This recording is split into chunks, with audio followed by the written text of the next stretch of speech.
Everybody, whether you're the president of a company or the paper boy, everybody has the exact same amount of time. You and I both have 24 hours a day.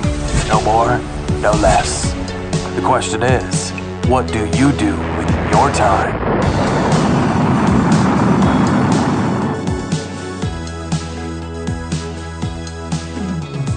Welcome to Zbooks Successful Authors Podcast. And with me today, I have the honor to interview a man who has healed and helped people, over thousands of people, with their pain after operations and many other things. He's got a resume that's longer than Sigmund Freud's and Carl Jung's put together. So, without further ado, help me welcome Dr. Bernie Siegel. Hi, Bernie. How you doing? Thank you, Eric. Well, I tell people not to ask me that because, we've all got troubles. I always say, listen to the news and, but it's to really orient people, not just that flippant, how are you? Total strangers. And I often say, if you want to know, do you have the time to listen? And let me just say one other thing, because for a while, I used to say, I'm depressed, I'm out of my antidepressant, my doctor's away on vacation. Mm-hmm. You want to learn what the world is like, say that to people. Because one day my wife said to me, honey, you're not listening, you think it's funny. And I started paying attention to their answers. Yeah. Incredibly, how many people were offering me their antidepressants from pocketbooks, lockers. And the world is wounded. And I always say, put a bandage over your eye and go shopping or go to work and watch how many people talk to you about their troubles. Because they know you understand. You've got a visible wound. But we're all wounded. So next time you see somebody, say, you look wonderful. Have a nice day. How are you? Right. I read that in your book, The Art of Healing. And you have a lot of books, a very impressive product palette. And why don't we just start with what are you working on lately? Well, I'm in the middle of two books because I found something I wrote 20 years ago and letters from ministers saying how spiritual my writing was and that they quote me when they give sermons. And they made me aware of how I was writing things, and then they would quote something from the Bible that was saying the same thing. And that I have found true. It's not that I was an expert with the Bible. I was just saying what I had experienced. As a matter of fact, years ago, people, especially doctors, you're blaming your patients. I said, what are you talking about? You're asking them what's going on in their life. I said, I want them to be aware why they may have gotten sick at this time. And then I found this quote from Jesus. It is done unto you as you believe. So I said, well, why didn't everybody quote Jesus and say, what are you blaming us for? Just because you believe it, you're making it our fault?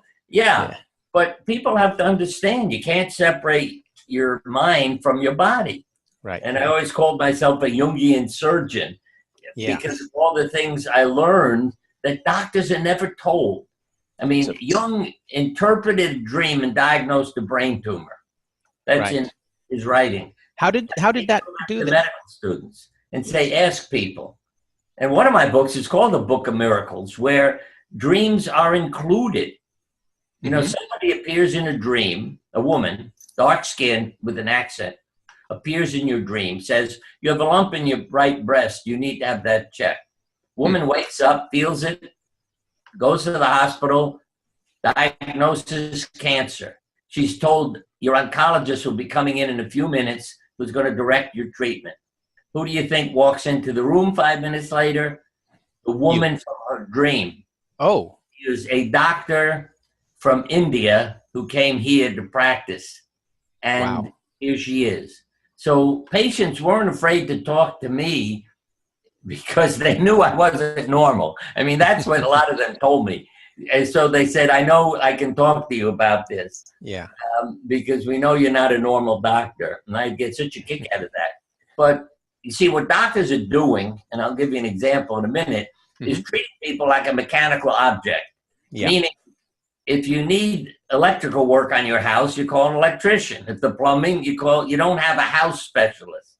Well, I sent articles, just what you talk about, the art of healing, about drawings and dreams of my patients to a medical journal. I thought, you know, they ought to be interested in this. Talk to patients about it. It's so simple to do. And the article came back saying it's interesting, but it is not appropriate for our journal. Mm-hmm. So I sent it to a psychiatry journal. Came right back. But this time, I thought it was so interesting. What is the comment? Yes, it's appropriate, but it isn't interesting. We know all this. Just the opposite. Yeah, and so that's the inadequacy of medical training. You're not being taught how to care for a person. Right. No. So let's get some background. You were a surgeon almost as long as you are now a healer. Mm-hmm. Yeah, well, what happened was I went to several workshops because I felt in pain over the fact I couldn't cure everything. You're not trained how to deal with your emotions or feelings. Why did God make a world like this? So I went seeking help for myself. And in those workshops, I did things like meditations that I thought were nuts. Close your eyes and make pictures. Mm-hmm. Then I went to one with Elizabeth Kubler-Ross. And she could see the troubles I was having because almost everybody there was somebody who had cancer or some other problem in their family. And I was there because I was a doctor. That was my disease. She said, you had to draw a picture for me. Right. So I drew this outdoor scene from one of my meditations. I handed it to her. She said, what are you covering up? I said, what are you talking about? She said, Bernie, I give you a white piece of paper. You don't need a white crayon to make snow on a mountain. It's already white. So you added a layer. And I knew what I was covering up. Because even in a self-portrait I did of myself, when the family got tired of posing and all our pets would run away because they didn't want me to make them sit still, I painted myself in surgical outfit, cap, mask, and gown. Yes. You don't even know it's me. So there were so many symbolic covering ups. And I talked to her about my feelings. Then she said, why is 11 important? I said, what's that question about? She said, well, there are 11 trees in the drawing. I said, yeah, I've been doing this work 11 months. And as a matter of fact, I just thought I was also married on the 11th. So there may have been a lot in that number. But she knew so much about me from the drawing. I thought, this is amazing. Let me go to the hospital with crayons. And I did a lot of children's surgeries, as well as adults. And I would say, here, draw a picture. And then again, it was incredible what I was learning. Yeah. I mean, I was able to diagnose people sometimes from a drawing they had done just sitting in their hospital room and left it on their little, bedside stand. That's amazing. And I'd say, you don't need surgery. They'd look at me like, how do you know? I said, look at your drawing. I mean, just an example. The man had drawn a tree. The trunk was wide open. It was connected with open roots underground. Mm-hmm. But every branch on the tree was just the width of the point of a pencil. So I said to him, your disease is in your liver. Those ducts are blocked. You have inflammation. Your bile ducts aren't. They're wide open. In other words, a tree and the roots. Wow. And he looks at me like, wow. And I put things like that in the chart so that other doctors would see it because they'd be impressed by the anatomy. They could see it in the drawing. Interesting. Yeah. What else does the tree symbolize? Well, it's your life, too. Okay. In other words, one woman who had called me literally years ago, the phone had a message on it. So I picked it up when I got home. It said, do you have Jack Kevorkian's phone number? I want to be dead. My father sexually abused me and I have a brain tumor and I want to be dead. Yeah. And I called her and I told her I loved her. She became what I call my chosen daughter and I became her chosen dad. And that was a label given to me by a suicidal teenager who felt my love and didn't commit suicide. So I worked on it and I said, Becky, draw a picture for me and mail it. She sent me a tree. And in her tree, there was a certain area where it was like black, like a knothole in the tree. Uh-huh.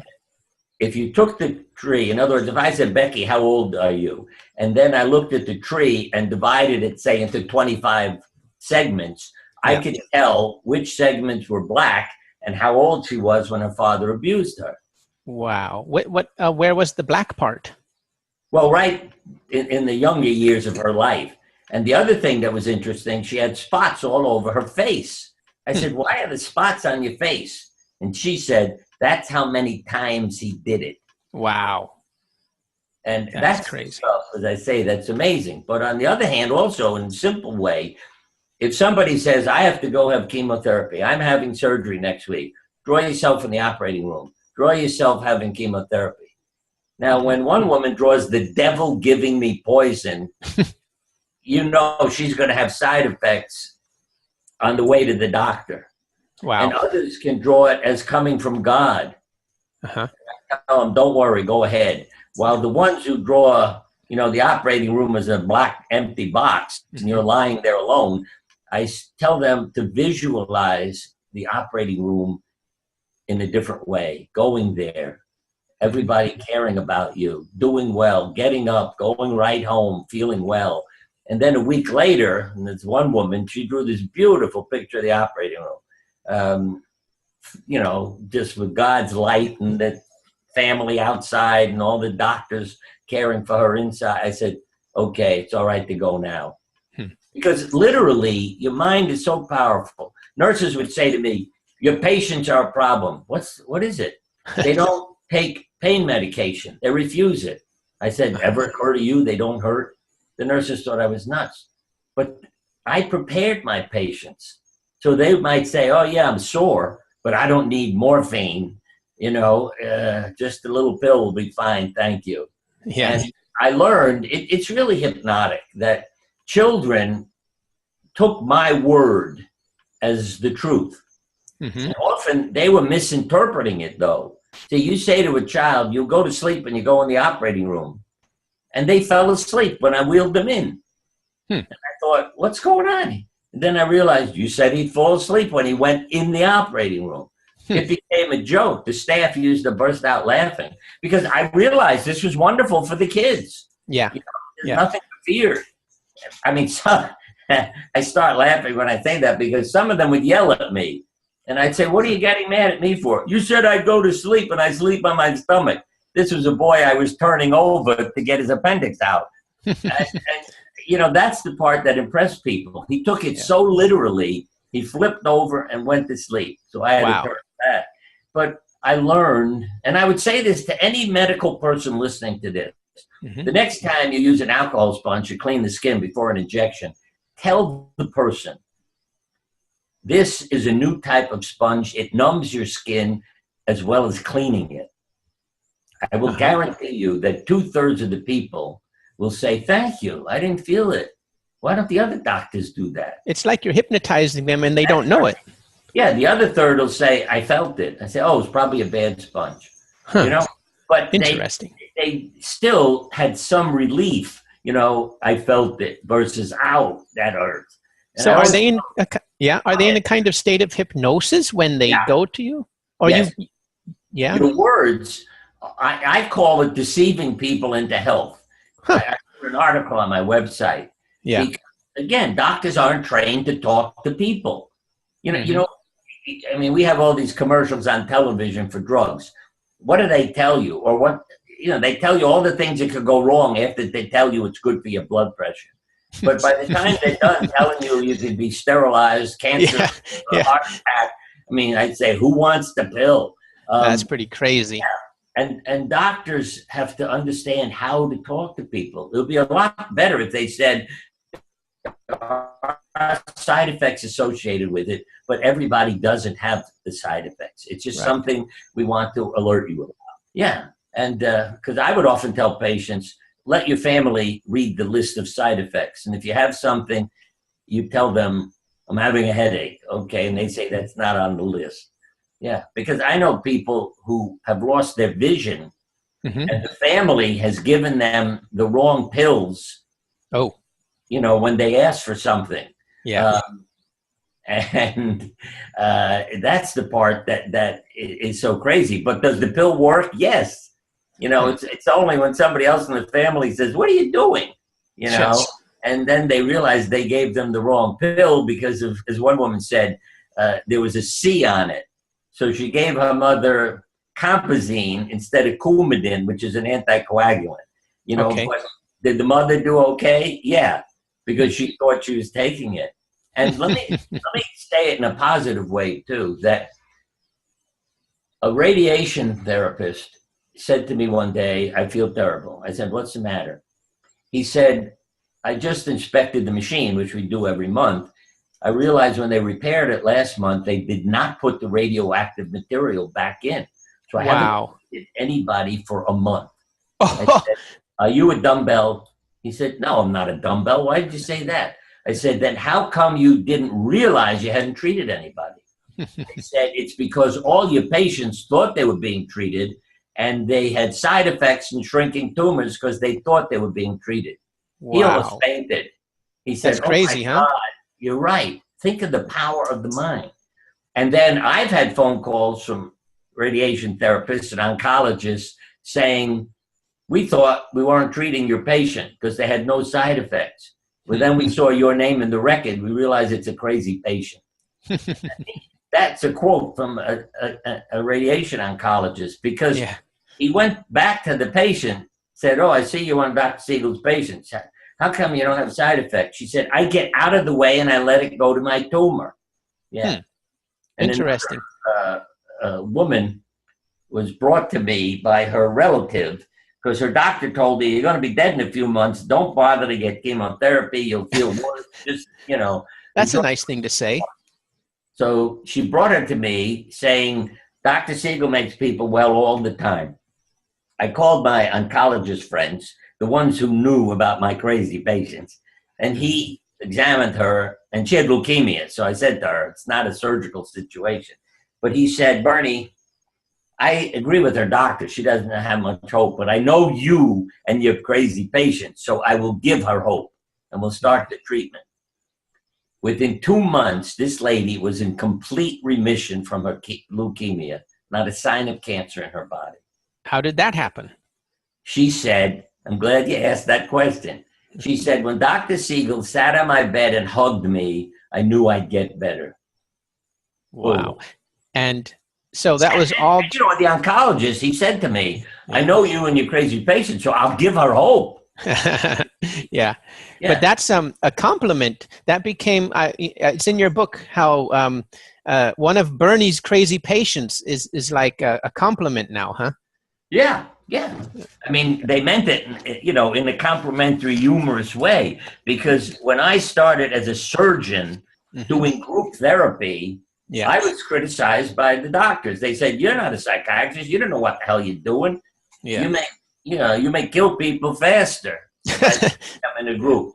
But then they began to see the difference about the people. You know, it wasn't just me, because the people, this was another shock to me.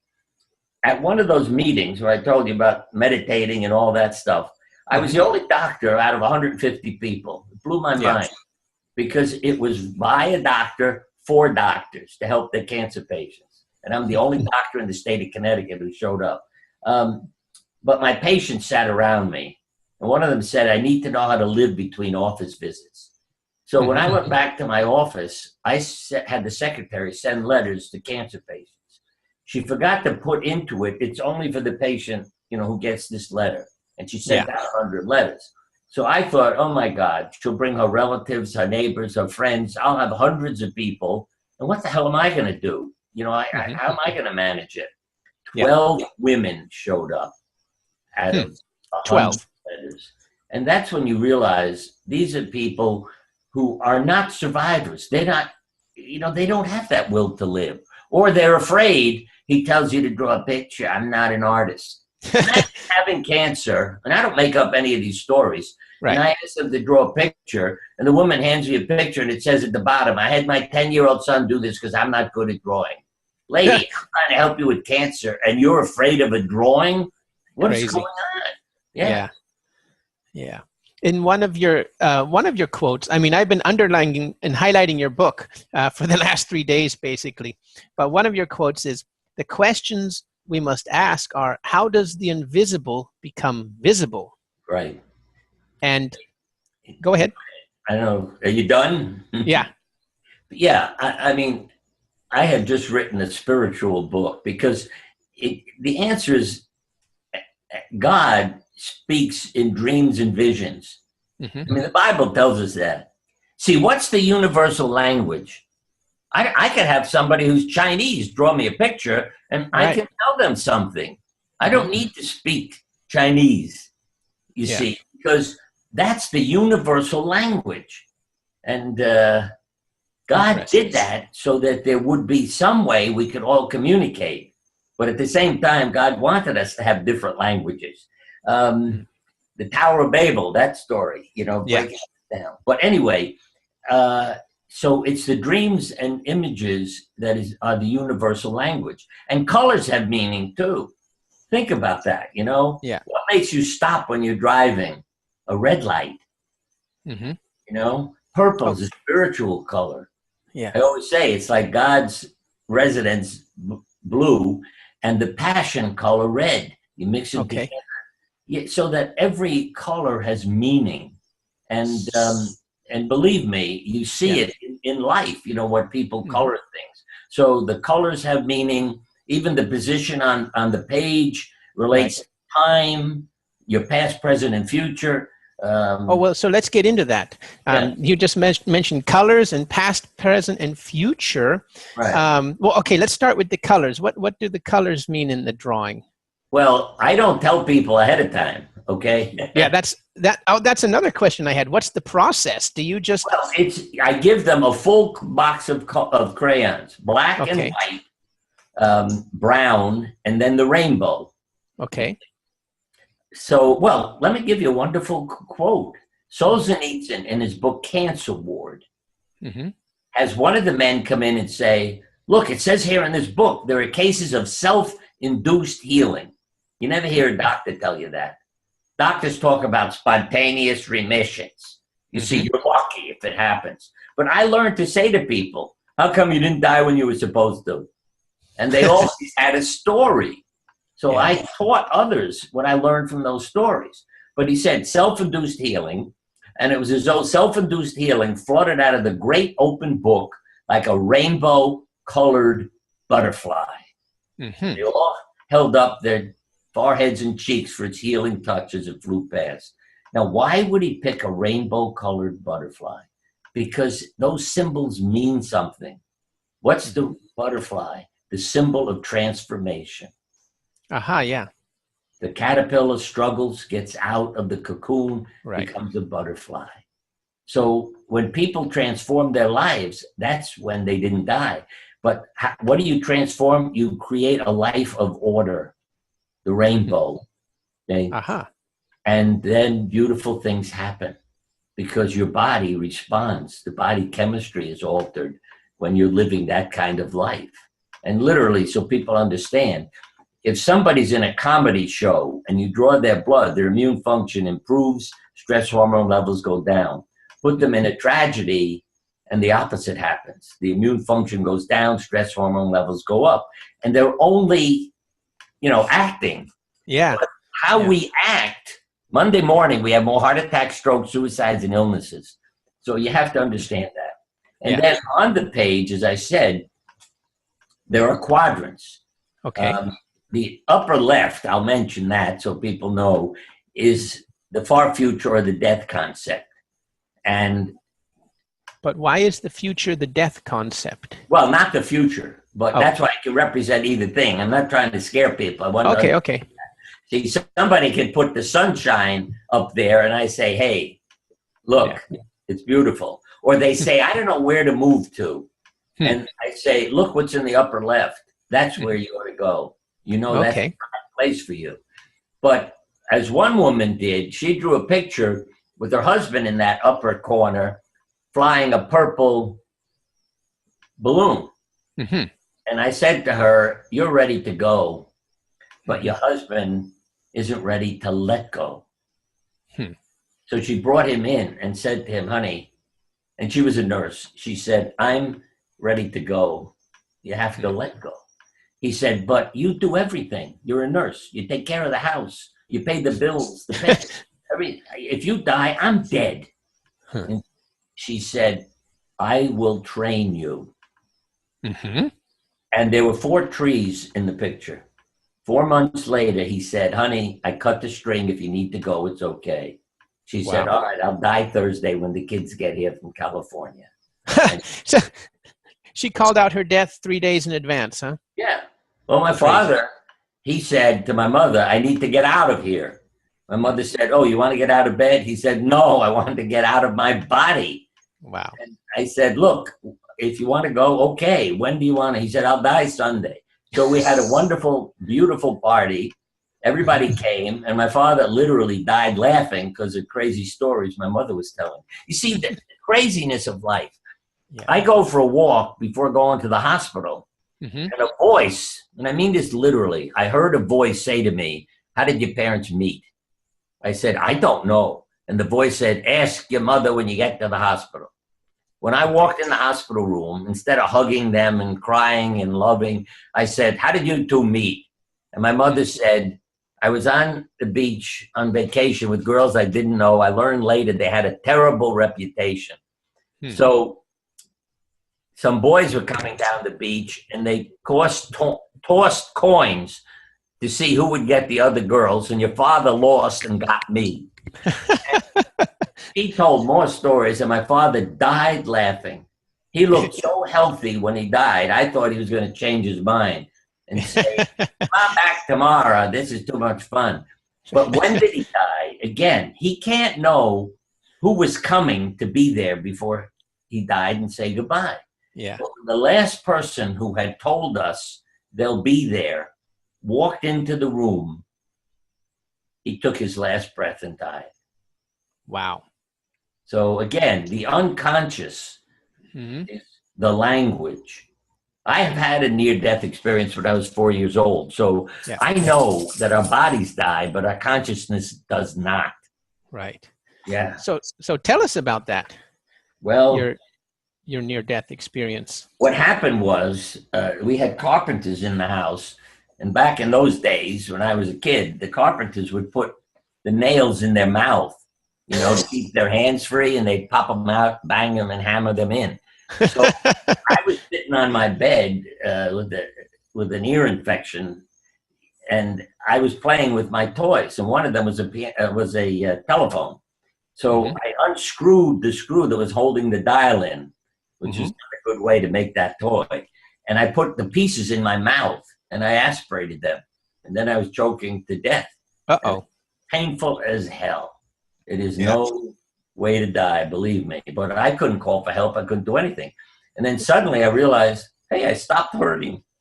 What's going on? I noticed that I'm sort of up in the air, like near the ceiling. And I immediately, this is the part that interested me. Whenever I told the story, I heard myself talking about the boy on the bed. And I watched him dying. I never said I saw myself dying. And I found that interesting as a 4-year-old, that I separated myself from that body. I wasn't dying. The kid on the bed was dying. Yeah. And then what happened? Well, first I have to say, I thought it was wonderful. And I wanted to be dead. Oh. I mean, almost every kid who has this happen says, yeah, I felt that way. What don't you like? Oh, my parents will find me dead. I'm sorry, but I prefer being dead. And then, and I call it a Heimlich maneuver by my angel, because it wasn't my time. The boy on the bed had a seizure and vomited. Wow. And I didn't think of it as an angel then, but years later as a doctor, I thought, he vomited. It's like a Heimlich. Everything came flying out, and the pieces came with it, and he took a breath, and then I was sucked back into the body again. Wow, I'm glad that happened. Yeah, but I can tell you, the first words I said were, who did that? Now, I had decided to be dead, and then I realized it's not your choice. God has a schedule. You're supposed to be alive, so stop complaining. And my mother, in those days, near-death experience was not something you talked about or in the newspapers. So when she came in, she wasn't interested in my experience. Yeah. But I thought what was interesting to me as a 4-year-old is, well, I thought everybody must know about this, so no point talking about it. But Dr. today, Bernie, we have books written by everybody when they have that experience, because finally it's become accepted. yeah. Yeah. Before I forget, though, did you have like a mother or grandmother that was also clairvoyant, or is it in the family, or is it inborn talent? Well, one of my patients, Mm-hmm. maybe who you're thinking about, because she came to me one day as an office visit, as a patient, and she said, you know, I've learned you're not a normal doctor, you know, that I had an open mind. So she said, I'm a mystic, and I was meeting with other mystics, and I said, let's see if there's a message for Dr. Siegel. And she said, do you want to hear it? I said, sure, go ahead. And she said, it's from Frank. If I'd known it was this easy, I'd have bought the package a long time ago and never have resisted so much. That's what she said, or he said? That's what he said, and she brought me the message. I said, I know who that is. That's a doctor whose first name was Frank, who had just died of cancer, was a member of our support group. So when the patient left, her name was Monica, I said, I'm going to call his wife. And I called Frank's wife, and I said, I have a message from Frank if you want to hear it, but I'm not doing this to upset you. But if you want to hear it, I'll tell you. And I said to her, if I'd known it was this easy, I'd have bought the package a long time. And I heard her scream over the phone. I said, I told you I don't want to upset you. You're not upsetting me. That's what he said every time we left the meeting. I can't buy the package. And that made me know that what Monica was doing was getting messages from people who have died. And she would come in. I mean, she's done it with my parents. I mean, these are people, she doesn't know it all, doesn't even live near them. But the phone would ring and Monica would have a message. And I give her phone number to people whose loved ones have died. Nobody has ever called me and said she's nuts. She doesn't know. They always are thankful. And as long as we're talking about this, let me tell you this. Yeah. January of this year, my wife died. Oh, I'm sorry. I thought, let us see if I hear from Monica. Because I'm not going to call her. She doesn't know. Well, my wife died on a Friday. On Sunday morning, the phone rings. And it's Monica. Bernie, I got a call from a lovely lady who was an opera singer. She said, Bobby is fine. She's back together with the family. Everything's okay. Amazing. And you know what my wife's mother was? What? An opera singer. Aha. And I mean a well-known classical opera singer. You know, what was her name, if you care to tell? The country, pardon? What was her name? Well, her stage name, let me think, was Merle Epton, E-P-T-O-N. Wow. Yeah. And I mean, this is like, oh God, maybe 80 years ago, you know, when she was because I was impressed seeing the old newspapers about her. But that's a pretty heavy story. Yeah. Yeah. It fits with your book too.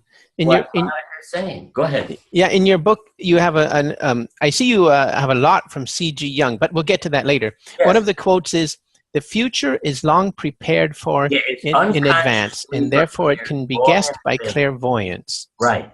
So that's why you can get your fortune told. Yeah, my grandma was a tea leaf reader, and everybody, you know, thought it was, you know, but I mean, we have hundreds of examples that were just too exact to be coincidence. Right. And so I think that's in your family too, huh? Well, I'm sure it is. I'm not as good, you know, as a mystic or fortune teller, because what Jung was saying is they're reading you. You know what I mean? Yeah. Yep. And so with drawings, I'm better at it, you know, having all those images. But yet, I will say this, there are times like somebody will come into our cancer support group and I'll say, you're going to do well. Yeah. Why? Because I can feel it. You know what I mean? It's like an energy around them. And others come in and it feels so empty when you look at them. And I know we've got to change them and help them if they're going to survive. Yeah. How many people have you helped? It's in the thousands already. Oh, God, yes. Started the groups in the late 70s, I believe. Wow. It's been a long, long time, but I know it's worthwhile. See, I call it the hope, if you know what I mean, and the survivor personality.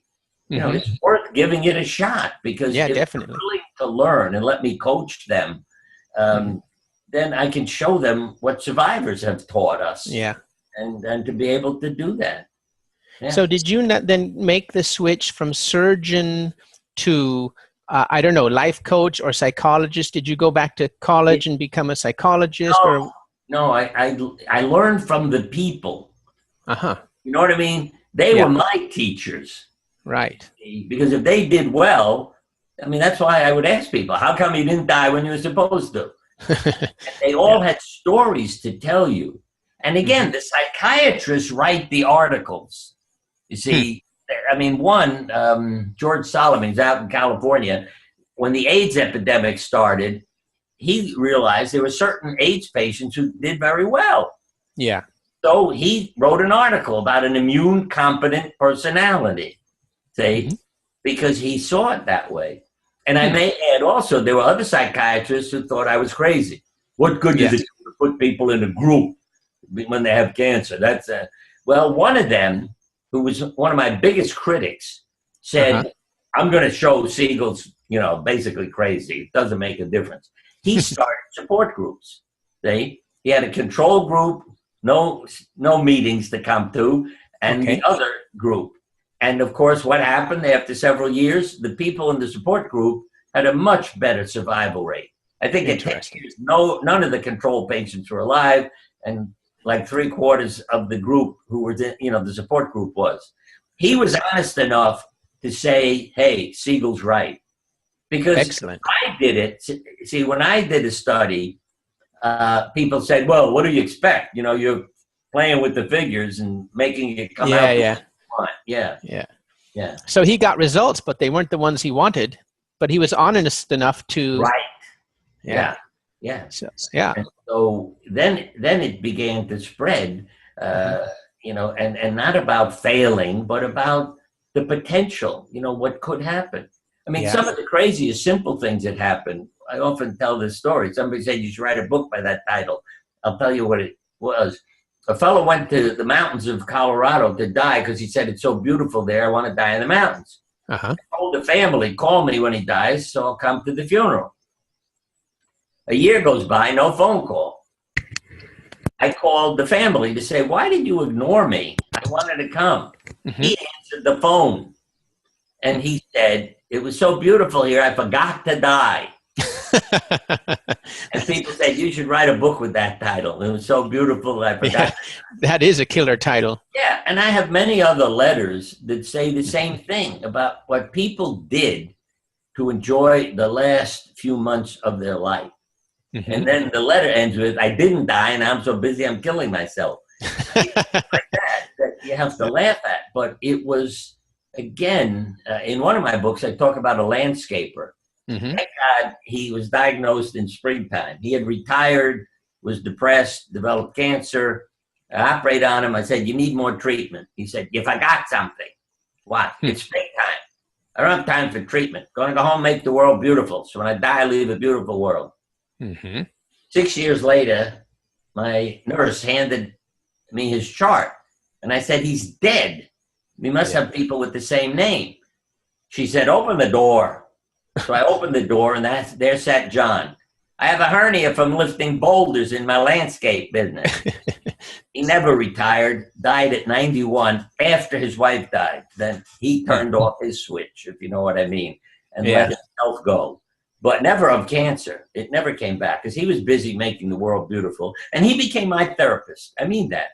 I would spend time with him so I could see a beautiful world. Yeah. And just to take a walk with him was therapy. Amazing. Let's get back to the drawing for a minute. Because that death quadrant thing and the past and the future really fascinates me. So Can you summarize again? Where's the death quadrant and where's the past, present, and future in a drawing? I say these things because then people worry when they do the drawing. If anybody's listening and still does a drawing, just relax and do it, and then put it away for a day, and then come back and look at it, and things sneak in that you didn't realize. Okay? Yeah. It's like I can draw a picture myself, and you'd say, "Well, you know what to draw," but then I'm amazed when you come the next day and you see something. You know, it's like, let's say you forgot to draw fingers on your hands. You'd say, "What are you having trouble getting a grip on?" You know what I mean? Little things. But the upper right is the present. The lower right is the near future or recent past. The lower left is the distant past. And the upper left is the far future or death concept. So again, purple doesn't mean everybody's dying. I mean, it's a spiritual color. So it's more like a purple, you know, butterfly, balloon, something going up in the sky that's saying, I'm leaving. And for me, that also helps parents whose children give them a symbol. And I can say, look, your child's ready. Don't keep putting them through everything. Your child's ready to go. And intuitively, everybody knows the colors. I mean, just to give you one example, where one child drew this purple balloon draped in black going out of the picture. Below it is a green and yellow child crying. And I thought, this is crazy. Green is natural, yellow is energy. And I said to her, what does this mean? She said, that's not me. That's the kid in the next room crying. See, that's what fascinates me.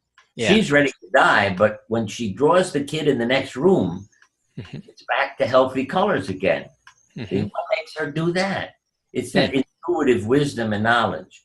So again, as I said, if people say, I don't know where to live, I don't know what treatment to do, there is a part that's the future and can tell you. If you had a troubled past, there'll be things there that show up on the lower left and all those. You know, these, I just tell people, draw a scene, you know, to let it just come from their unconscious. I don't tell them to look outside and draw a picture or copy something. Just draw something. Right. Let me give you a simple example. My wife, you know, did a lot of work with me. And when everybody was drawing, she happened to pick up the crayons and drew a picture. We have 5 kids. And one of them, I was trying to get him out of the house to go to college. And what she drew, and at the time she drew it, 2 were away at college, 3 were home, including this boy, and my wife and I. But when I looked at these flowers she had drawn, instead of 5 at home and 2 away, she drew 4 at home and 3 away. And I knew that meant that Jeffrey was the boy's name, was going to go. He'd made up his mind. Now, between it, there were 6 little, again, more little structures, little flower type things. And I knew that the 6 had to do with the time. But I didn't know, you know, it could mean 6 years or 6 days. But 6 days from the day of her drawing, he packed up and drove off to join his brother in Denver, where they were both going to go to school there.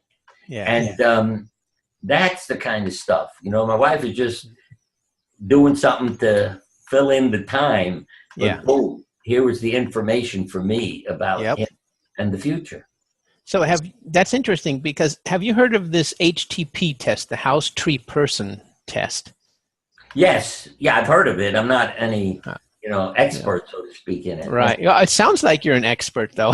Well, I mean, without knowing what it means. You know what I mean? Not trained about HTP, but all these things, you could, I mean, I often would say to people, draw your home family. And you can tell from the house. For instance, one child with cancer said, I don't get enough time for my family. I said, all right, draw your family. And see, the parents are in the office, oh, we're so good to her. Oh, we take care of her. But what she drew was herself sitting on a chair all alone, and the rest of the family was on the sofa with an empty seat there where she could have been. And when the parents looked at that, they said, thank you. You know, they took her home and treated her very differently. And again, it's not me criticizing them. Yeah. You see, saying you're bad parents, you're not doing, it's the child speaking to them. Interesting. So, tell us more. What do you look for in the house when people draw a house? Well, is there a chimney to let the hot air out? Mm-hmm. Okay. Yeah. Does it look warm inside? Lit up, not just empty. So even the garden around it, paths in and out, who's home, who isn't. You'll see daddy's at work or not in the picture, mom's in the kitchen, my sister's in her bedroom, and I'm all alone. So who's in what rooms? It's just, you can feel the warmth of, the loving family. And what's interesting, let me mention mine, because at the workshop, I drew our home and family. We have 5 kids. And, there's lots of light, everything looks lovely. And I wanted to make sure everybody knew we have a wonderful family. The same child who's driving me nuts, he wasn't holding hands of the brothers on each side of him. And I had to get out to draw a picture so everybody will know we have a wonderful family and everybody's holding hands. And he wasn't touching anybody. When I looked at that later, you know what I mean? Like an hour or two later, when I was going over all the drawings with everybody, I thought, wow, I was blind to what I drew, but it's what I drew spoke the truth, not what I was trying to tell everybody, how wonderful we are. Yeah. Well, you got your feedback, huh? That's right. So did you learn a lot of this from Carl Jung and his teachings? Well, yeah, I should say yes, but I learned a lot from Elizabeth Kubler-Ross, who was a Jungian, because she became really a basic friend of mine and a therapist for me. And then the other was in London, Susan Bach, B-A-C-H. Okay. I came across her drawing, The Secret World of Drawings. See, these are drawings by children with cancer. Yeah. And the kids aren't saying I'm not an artist. So she has an incredible collection. And I went to London to be with her. And I learned from her drawings, from the colors, and then she put a book out and I got that and learned more. So it was just incredible to sit and learn from her. And as I said, her quote to me was, because I would point out things about the body that I see in a drawing. Like a stream could be blood vessels. So, you know what I mean? So I would look and say, oh, look. And she'd say, this is her quote, Jung was fascinated by the somatic aspects of the drawings. And I said, it's because he knew anatomy. See, that's the trouble. An art therapist doesn't know anatomy. Right. So they miss things that I might see in a drawing. Yes. And again, what's amazing is there are children. I mean, one of the anesthesiologists was so fascinated, he made a coloring book for every child to draw before surgery. But blank, right? It showed the intuitive wisdom. Yeah. It said on this page, an anesthesiologist who is dressed in green pajamas, it's what they look like, will come in and be taking care of you. Now, this child draws the anesthesiologist in red, even though it says on the page he's wearing green. Why would you do that? Well, the anesthesiologist said, yes, his mother has a muscular dystrophy, and he could have a genetic defect which will lead to adverse reactions to muscle relaxants and could threaten his life. So I said immediately, turn to the last page. If he draws himself purple, I'm sending him home. I'm not going to operate on him. Well, on the last page, he had red and black, which said, I'm hurting where the surgery was, and I'm not happy. Those colors. So we went ahead with the surgery. Another child sitting in a waiting room, has never been in the operating room, drew a picture of the operating room she's never been in. The color of the drapes that we put on people.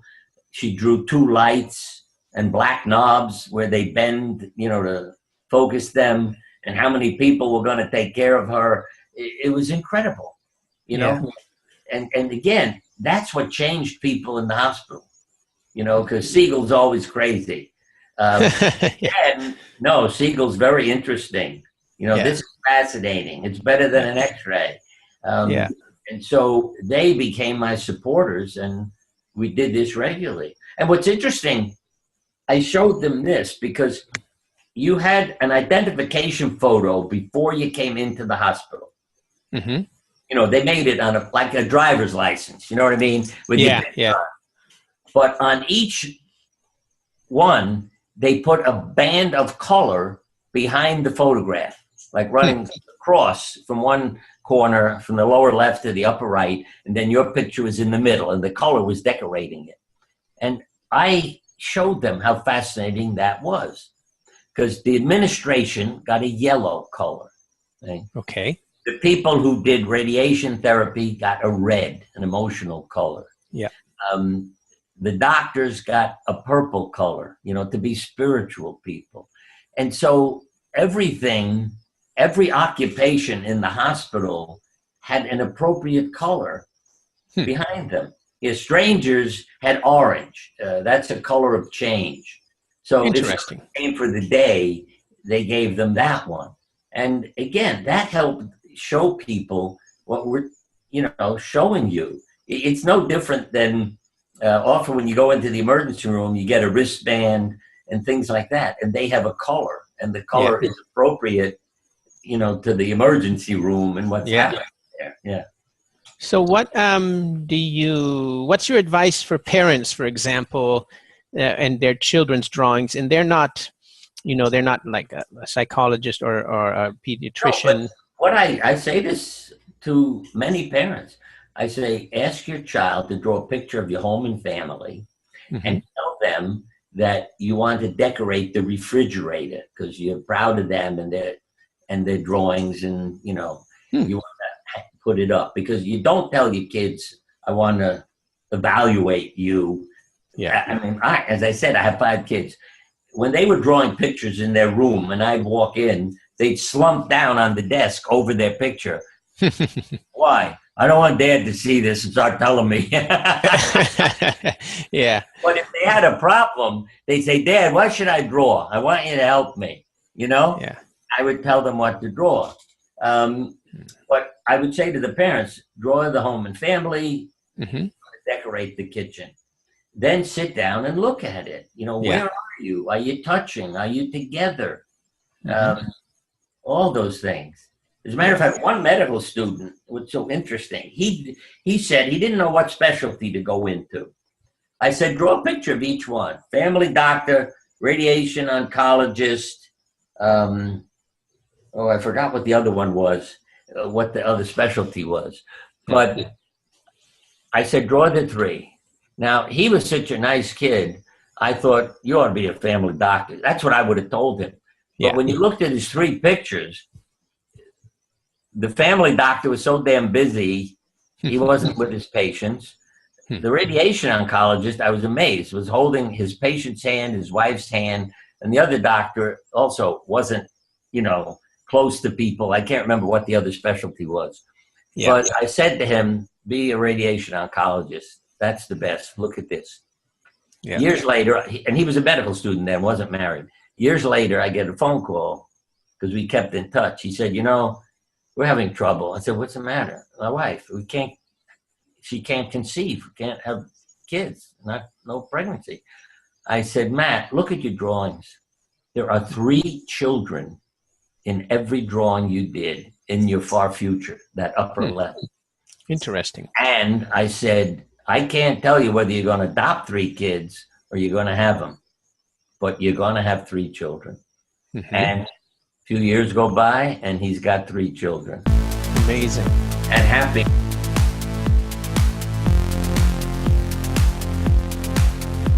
Welcome to the middle of the podcast. This is an exclusive interview for the upcoming book, Be Freud. Go to befreud.com to get your free downloads and excerpts. befreud.com.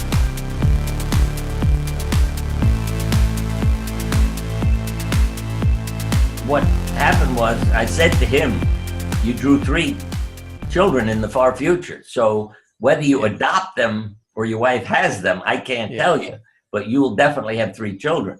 And after a few more years went by, they now have 3 children.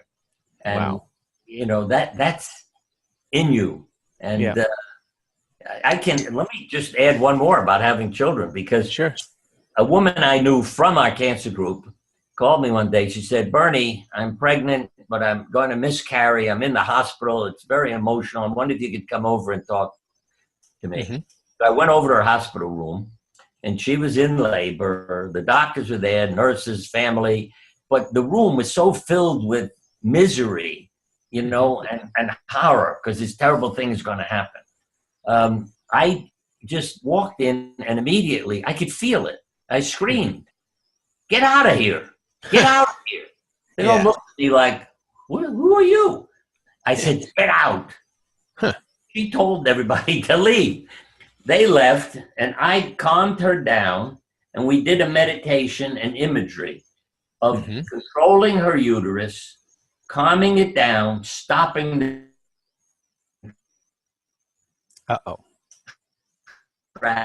Are you there? Sorry. And it all happened. Yeah, I'm here. Okay. I got a message. My internet connection is unstable. I'm sorry, just the last 3 or 4 words. What? Well, I was able to get her labor to stop by getting her to communicate with her uterus. Wow. To feel it. And she went on to a normal labor and delivery. And the nice news was I got a phone call, and it said, we're naming the child after you. It's a boy, but his name is Brady because we're Irish. That's cool. But that Not was bad. it. Yeah. Yeah. Okay. Do you ever see snakes in drawings? Yes. I mean, we had every kind of animal in our house. So we had snakes roaming our house as well. But I think a snake can be something that someone fears. You know, I'd have to say, what kind of snake is it? You know, if you said it's a poisonous snake, then I'd say, what in your life is threatening you with poison? When people have a problem, if they said it's a snake, all right, describe a snake. What does a snake mean to you?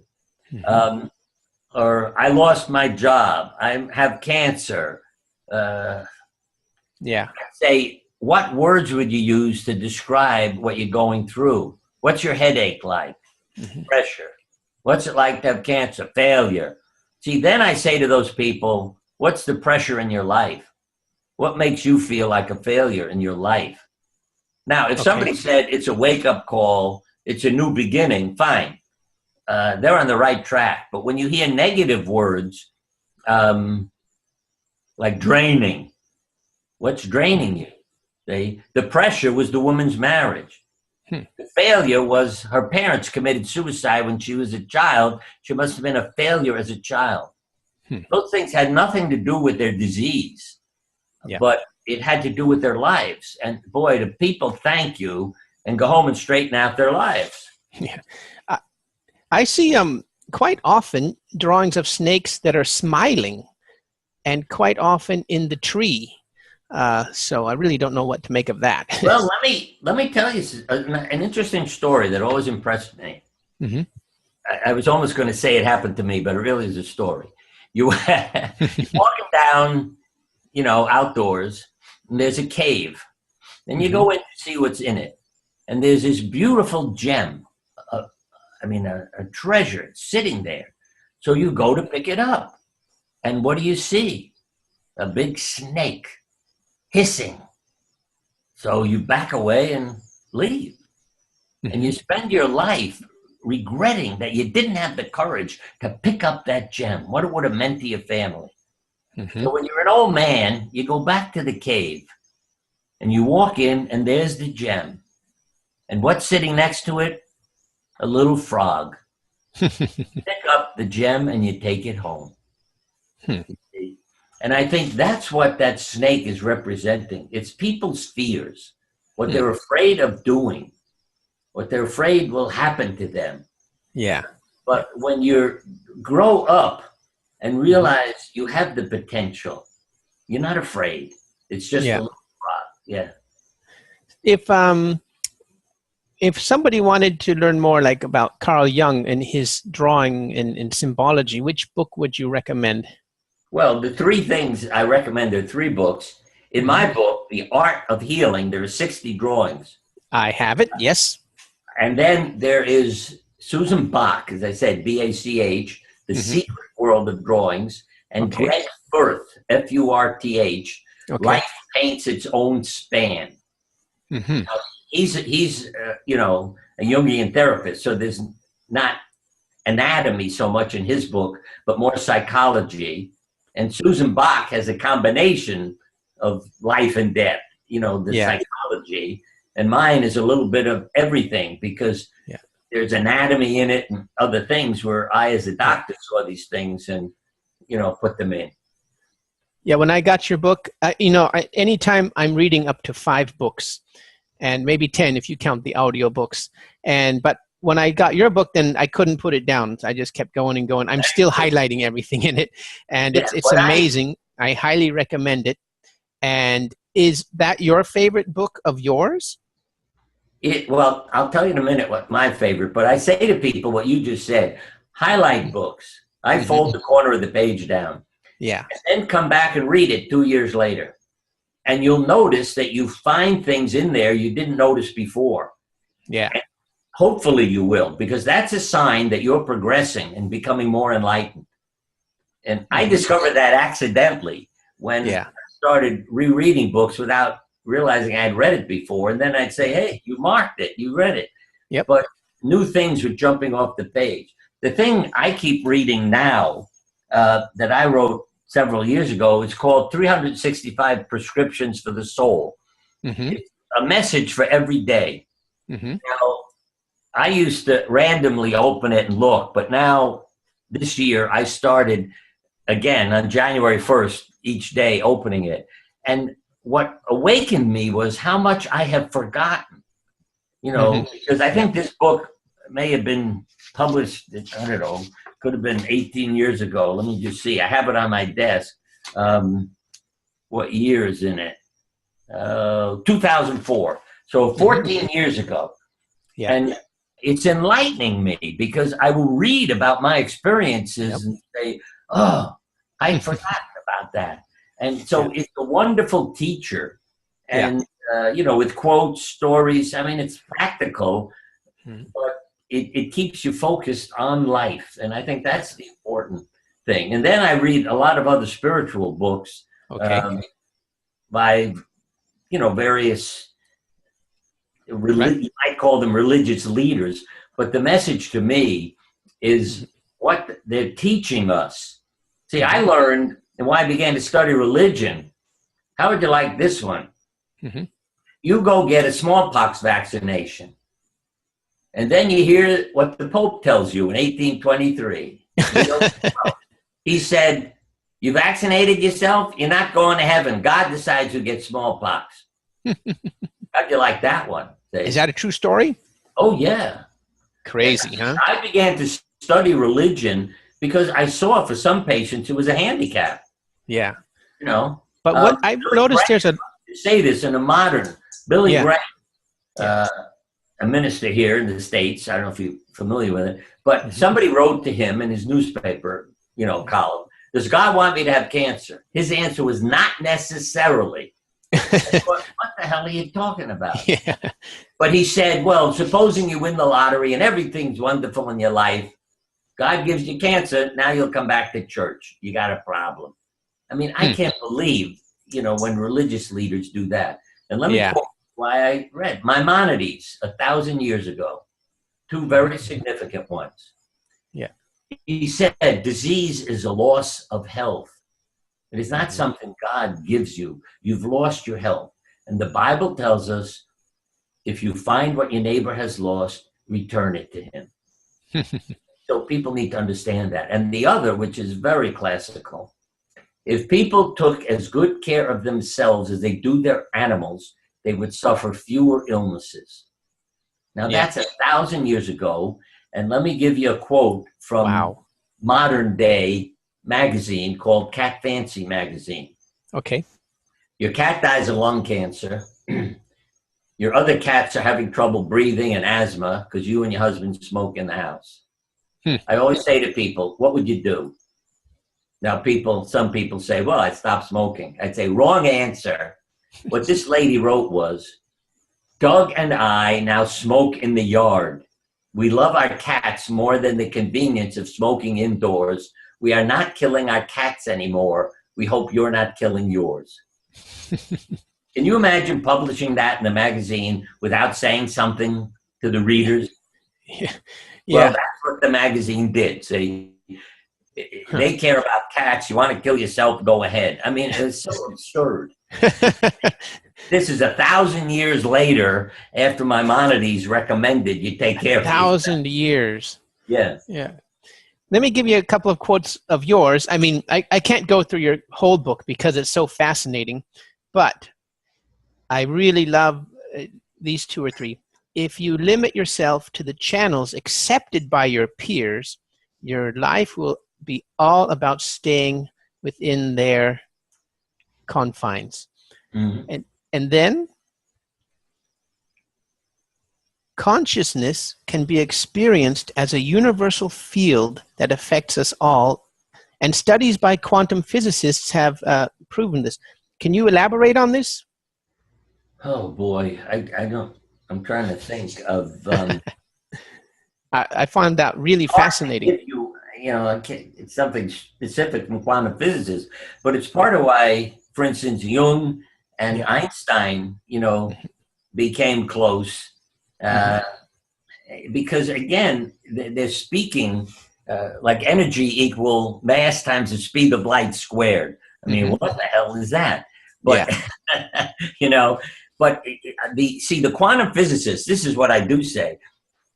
I love talking to them because they're into the mystical. We don't know how the hell life began. Yeah.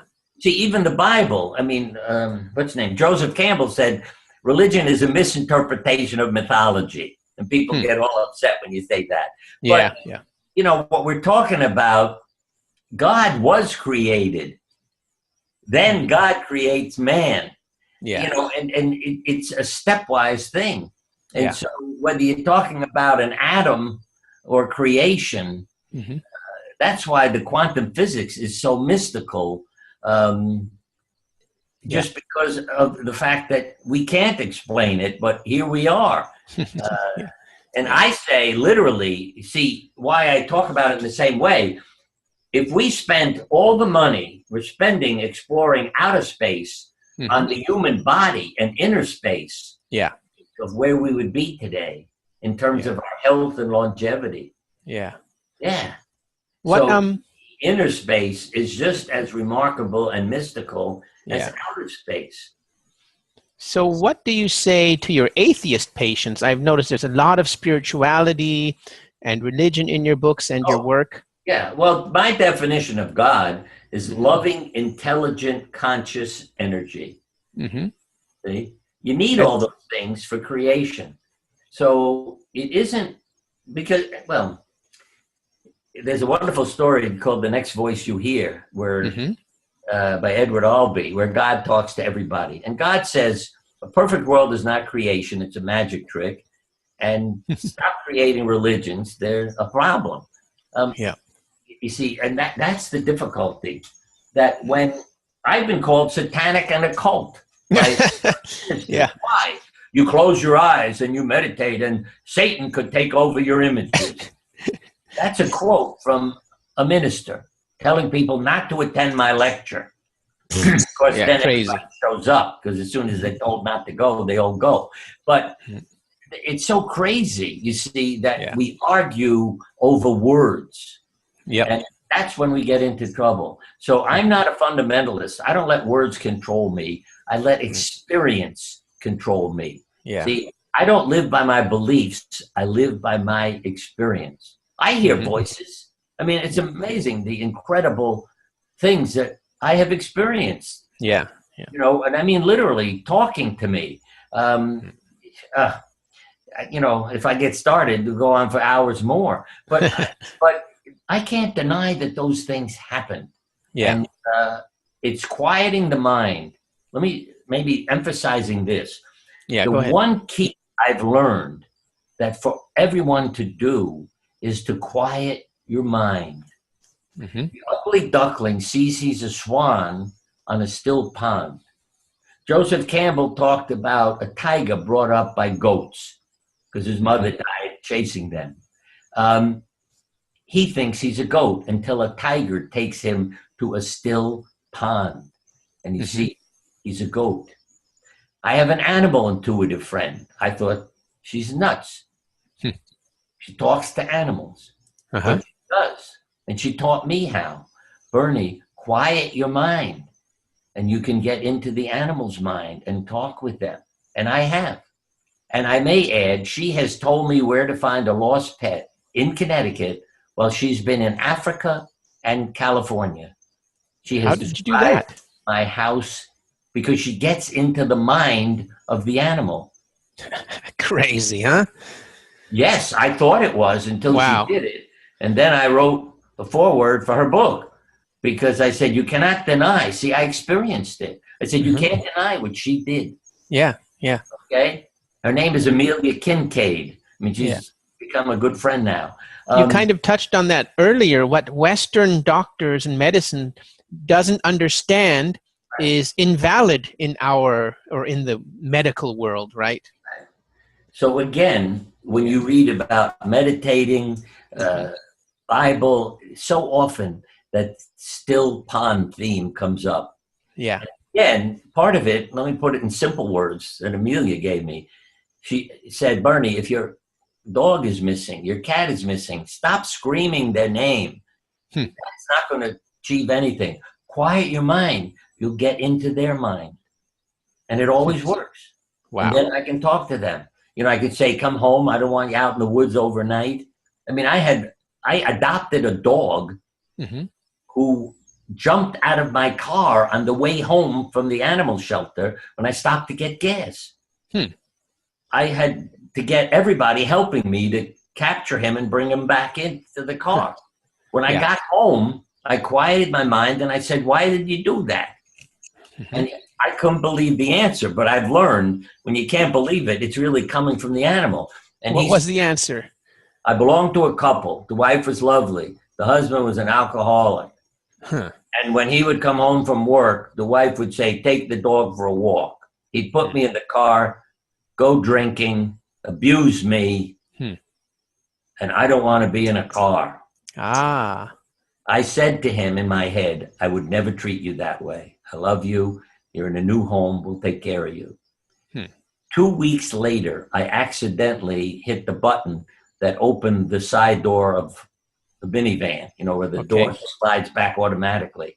I didn't know it. And I went shopping. I came back, and as I'm walking towards the car, I thought, oh, my God, he's gone. Yeah. He was sitting in the open car, waiting.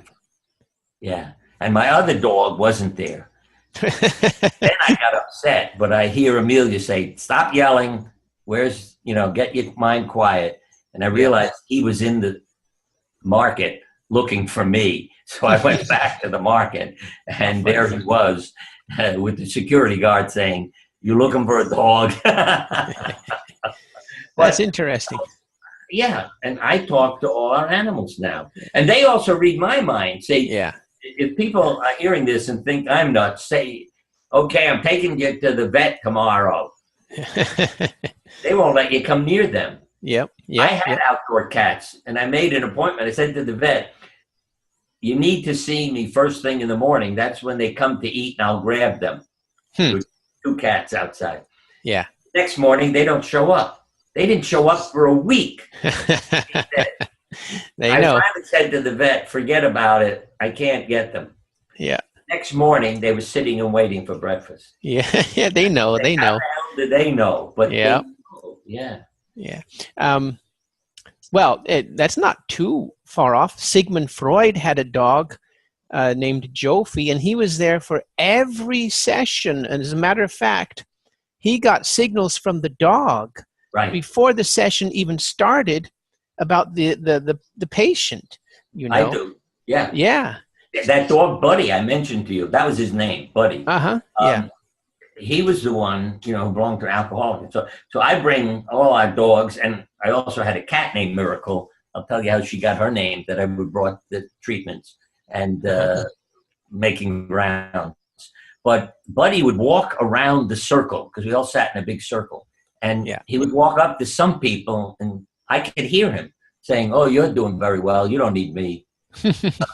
And then he'd go to the next person and say, "Oh, you need a dog. You know, you need and feel better." And I, when I got good reports, I would tell it to people. I'd say, "You just got a good, you know, report from the dog." If it was a negative, I wouldn't tell them that, but I knew he stayed there to get love. And you got a good report from the dog, huh? Yeah. You know, if you know about a Labrador, you can call it a lab report. All right. Yeah. But this happened in a lady's dream. She said a cat named Miracle appeared, told me how to treat my cancer. And I asked my doctor if he would, and he said he would. And I'm fine now. Wow. And so one of our kids brought home this kitten, and I said, "We'll name it Miracle." And she was a miracle. I mean, I have to say, in a sense, I treated her like she was a dog, meaning that I took her everywhere. We went walking. She was just amazing. She didn't fear anything because of her experience. You know what I mean? She'd been everywhere with people. I put her in people's hands, and they would all relax if they felt her. And she lived to be over 20 years and died because of a medication that she needed when she developed hyperactive thyroid. She had some crazy, bizarre reaction. I mean, I don't know, you know, if she hadn't needed the medication, she could have lived to be 50. I mean, she was just an incredible kind of creature. And I have to tell you, it's something humorous, because I entered her in a dog show that was in town. And when I showed up with her and one of our dogs, they said, "What are you doing here? There's a dog show." I said, "She thinks she's a dog, so I entered her. I don't want to upset her." So much attention, because, again, she had no fear. Imagine a cat sitting in the middle of a dog show with 200-pound dogs running over to sniff her, and she would just rub noses with them. The next year, a sign went up. It said "dog show," and at the bottom of the sign, it said "for dogs only." And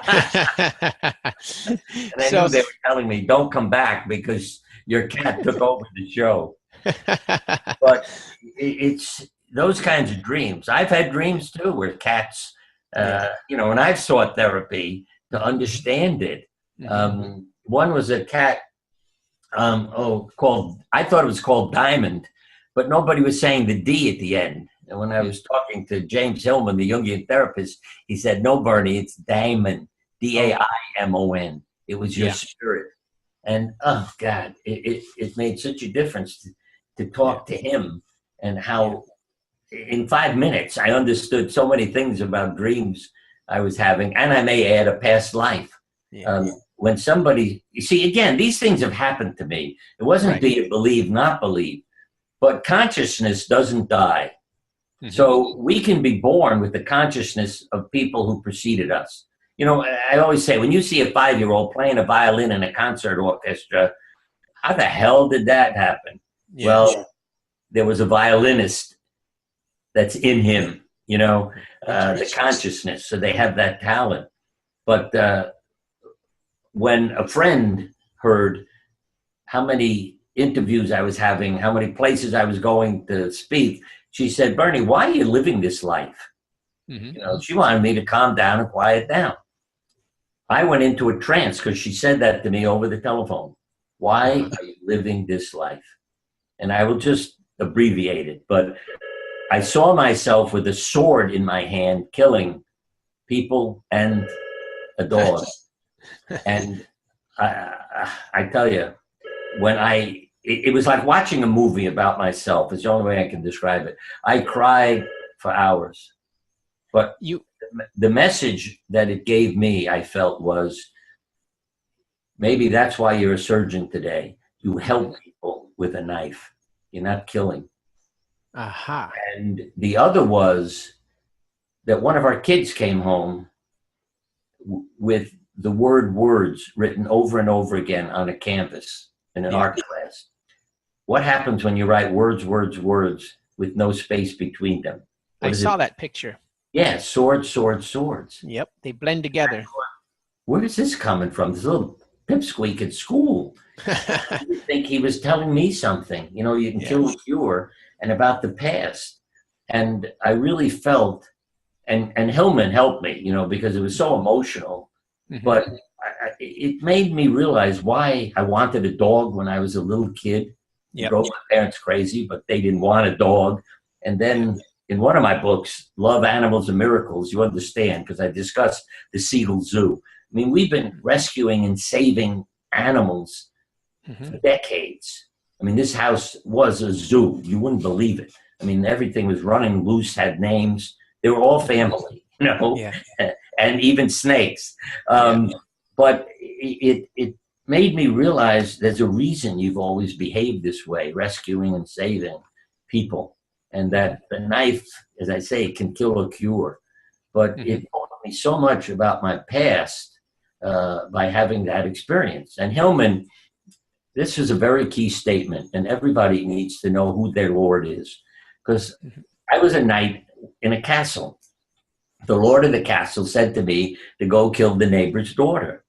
And I said, why don't I kill him? He's the problem. They were fighting over land that was between the two properties. And he said, no, I want you to kill his daughter. And if I don't, then I'll kill you. Okay, I'm going. And I went and killed the daughter and her dog, who was in her bedroom when I went in, because I wanted to try to kill her in her sleep. But anyway, pardon? In the dream. Well, it wasn't a dream. I was living it. But it was like watching a movie, let's put it that way. You know, seeing myself doing all this. Wow.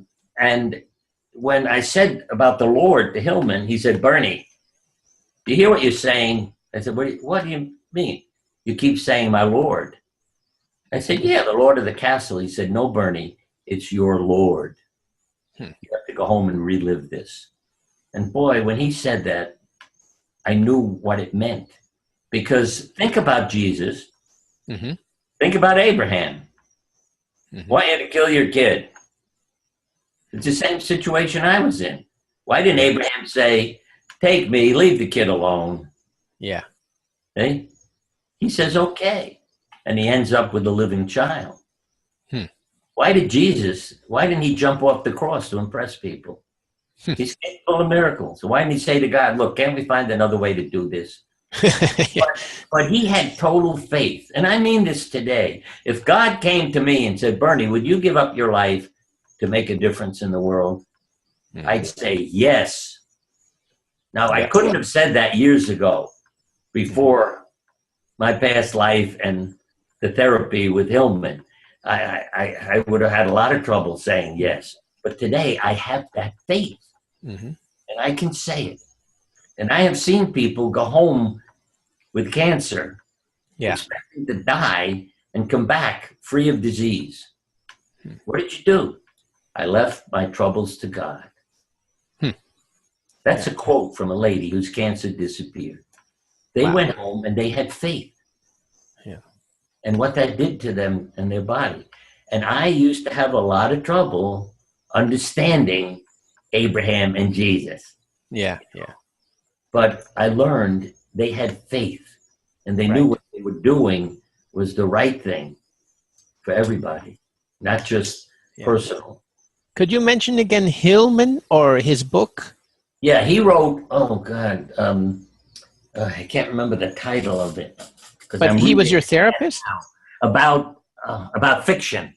There's the word fiction in the title. Because what I've learned also is, it's not fiction. It's the truth. See, like reading Solzhenitsyn or reading other novels. I love William Saroyan. In one of his, a young man dies, starving to death. The last three words in the story, it's called The Young Man on the Flying Trapeze, the trapeze to God. He becomes dreamless, unalive, and perfect. Now, how does he see? Why those words? You leave your body, blind people see, deaf people hear. You see, you're perfect again. Or in the show Carousel, an angel says to a man who died, "You want to see your daughter graduate from high school?" "My daughter's a baby when I was killed." "What are you talking about?" And the angel says, "There's no time up here." Now, why would somebody, Rodgers and Hammerstein, writing a musical, where do they come up with that sentence? There's no time up here. But that was something else I struggled with. You know, when parents would tell me, I was driving down the parkway and I heard my son's voice. His son died 7 years ago. I heard him say, "Ma, slow down." And a pigeon landed in the lane and he raised pigeons. So I slowed down. And there's a sheet of ice and 20 cars piled up. But I wasn't in it because my son told me to slow down. Now, see, that drove me nuts. I mean, what the hell's the kid doing for 7 years? But if there's no time, it's not 7 years for that kid, if you know what I mean. And all of that began to make sense to me.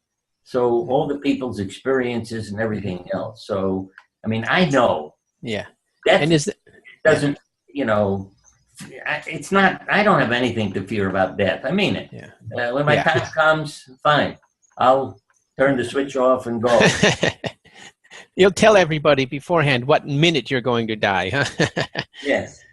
So what did you have that was after you shaved your head, right? What happened before you shaved your head? Another one, you see. Yeah. In the 1970s, when our sons were wearing their hair down to their shoulders and they told the barber if he shaved my head, they're going to kill him. I went in and said, "I'll go away on vacation." And that was a lie. Yeah. Friday, I said, "I'll go away this week." And so he shaved my head. My wife almost fainted when she saw me. But anyway, I didn't know why, but I had to. And here we're back to Carl Jung. I'm reading a story. Yeah. The hero's head is shaved in this myth. And Jung said, it's like what monks do to uncover their spirituality. It's called a tonsure, Tonsure. And it creates like the head of a child, a little baby again. And again, see, what are you covering up? That was a theme we started with. And here it is, I'm uncovering something. And that's, boy, when I read that again, I thought, well, if I'd been in therapy in the 70s, I wouldn't know how to do this. And let me add this, see how our life is stored in our body. I mean, we know this and accept it now because you have a heart transplant, a lung, you know, different organs, and you know about the person that was put into you. You know, people don't say you're crazy anymore. They know. Yeah. So I went, let's see, at age, when I was 50, I have to tell you why I say this. Because I was born to a woman who was very sick. My mother was told not to have children. It could kill you. She went ahead and got pregnant. And I won't go into the details, but I mean, she had a hell of a difficult time, couldn't survive a cesarean section. They finally reached in after a week of labor and pulled me out. And my mother said, they didn't hand me a child, they handed me a purple melon. And that's from all the hemorrhage and, you know, bruising and swelling. Yeah. And she said, we wrapped you in kerchiefs when we were allowed to take you home from the hospital, put you in a carriage and covered it so nobody would see you and get upset. I said, then why am I not a drug addict, alcoholic? Why did I survive? Because if you don't touch a child, I mean, kids in the 1800s died in all the orphanages because nobody was touching them and stimulating them. My mother said, oh, my mother took you, poured oil all over you, and pushed everything back where it belonged 3, 4, 5 times a day. Now jump ahead 50 years. I got a shaved head. I go to get a massage with my wife. I always loved male therapists because of their coarse hands. It felt, you know, good. Right. But the therapist said, I'm really busy. I can do one of you. My wife can do the other. She was also a therapist. I said, well, I want my wife to get the stimulation, so go ahead. And I went to the wife. She pours oil all over me and starts on my shaved head. I went into a total trance and became an infant again. It was incredible. Yeah. What a wonderful experience. Awesome. The minutes go by. I finally, as she travels over my body, open my eyes, and the room was filled with people. Uh-huh. I said, what the hell's going on here? I'm getting a massage. What are you doing in the room? Our husband was standing at the foot of the bed. He said, we thought you had a heart attack or a stroke. You were gone. We could not communicate with you. I said, I know. I became an infant. I couldn't talk. What was their reaction to that? Well, at least they knew I was okay. I explained to them about my childhood experience and my grandmother and what she had done. And then they all relaxed and left. What a hell of an experience that was. But you were in a deep trance. Yeah. I mean, I accepted it when patients at the hospital told me that they knew who, whose heart and lungs were in them and the name of the person and more about them, because we often connected with their families. Yeah. There's the story in your book about, go ahead. Yeah. But I mean, I know that those things are true. So when it happened to me, again, see, I have experienced it. I'm not living my beliefs. I know damn well our life is stored in our body. And you see, there again, psychiatrists who have gotten medical students to draw pictures of themselves and fill out personality profiles and then look them up 20 and 30 years later and say, oh, I could predict what disease they were going to get. That's the words of a psychiatrist at Johns Hopkins. She said, when I looked at their drawings and their personality, I knew what they were going to get. Wow. And how old were they when they drew this? Medical students. Oh, okay. Decades later. You see, it's about how you're brought up. At Harvard, they did a little study, very simple one. Did your parents love you? No. Did your parents love you? Yes. If you said no, 98% had suffered a major illness by middle age. If you said yes, 24% had. Yeah. No That's a big difference. Monday morning. Monday morning, you have more heart attacks, strokes, suicides, and illnesses. Yeah. So again, you can't separate yourself from your emotions and your feelings. And bringing up children loved is what the world needs. All the violence, it's all a matter of revenge. If you're brought up with love, you don't drive a car into a crowd. You don't exactly. In a restaurant, you don't shoot people at the movie. So you were talking about these self-drawings. How often should somebody do a drawing? I would say if you had a specific question about how am I doing in my life, I'd say, yes, do a drawing. If you said, I don't know which job to take, I'd say, fine, draw yourself in each, job. And then you don't look at it right away. You draw it and then come back a day or two later and maybe bring family with you and say, which one looks good? Which one do you think I ought to do? And, because I know from my own experience that when I'd say to somebody, I think you'd be best, you care about people but then they draw the picture and it looks lousy. And something else looks much better. So draw the pictures, look at them a few days later. And the other is sometimes you can just draw a picture of yourself and look at what has changed. Are your shoulders big and broad, so you're carrying problems on them? Are your hands hidden so you can't reach out or get a grip on things? You don't have legs. Oh, one that was really cute. The boy came in, showed me the picture, and I said, you don't have any legs. What's going on? He said, turn the page over. Finish the drawing on the other side. See, that I love. He has self-esteem. He doesn't even fit on one page. That's a quote from your book, too. It says, having learned from experience to trust patients' drawings. Right. Yeah. So there's more in there than we could possibly know, I guess. Yeah, because even when you think about it, as I said, when I do drawings, my consciousness blinds me to things. Yeah. So it's only when I come back to look at it as if somebody else drew it, Yeah. and my mind is quiet, that I notice what's there. Did Carl Jung have a dog? Because Sigmund Freud used a dog lot, but he didn't do much with drawings, did he? Carl Jung really... Oh, yeah. Jung was the one who got into the drawings and dreams and everything. Yeah. Yeah. I don't know if he had a dog or not. Yeah. I can't answer. Yeah. Probably And- not. You don't read much about it. Yeah, no. But I always say to people, Yeah. you know who Lassie is. I say, if you don't know what to do, what would Lassie do? Act like an animal. I mean, in terms of their love. Because, again, I've operated on animals too, all our pets. They don't bite me when I'm hurting them. They lick my hand.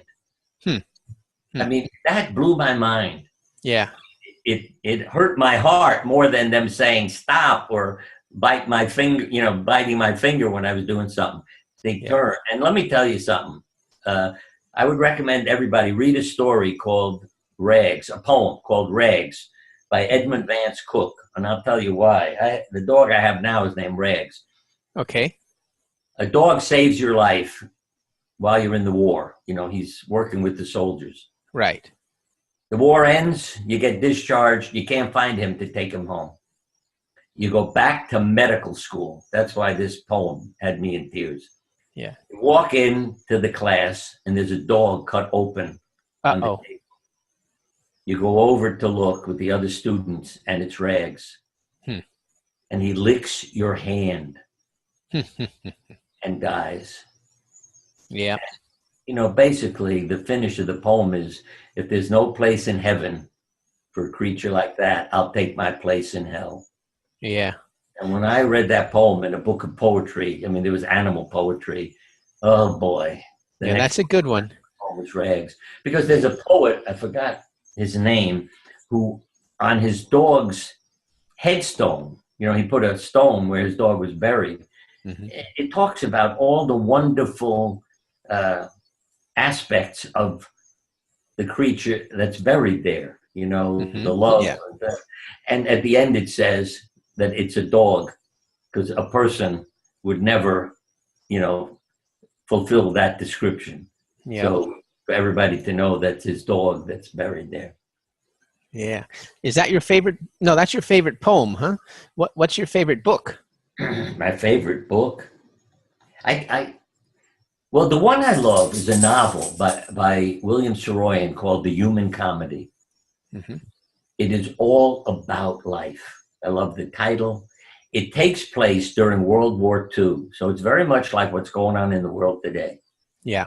And it deals with death and life and love.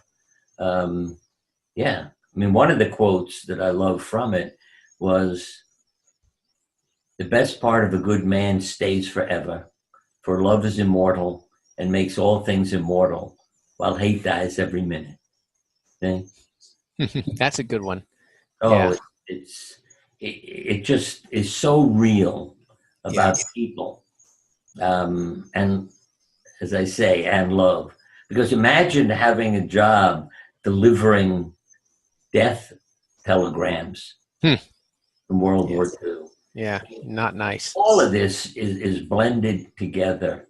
And another book that ends interestingly that I always mention is The Bridge of San Luis Rey by Thornton Wilder. Do you know that book? No, it sounds familiar. It's a novel, but in it, a bridge breaks. Okay. And people die. Do you ever stop and ask yourself, why did God do that to them? Why did it break when they were on it? Maybe the Pope would say, oh, they must have been sinners. But what you learn in the book is, no, it's not about that. It's not proving that they did something wrong and that's why God did it. And it also ends with this wonderful quote.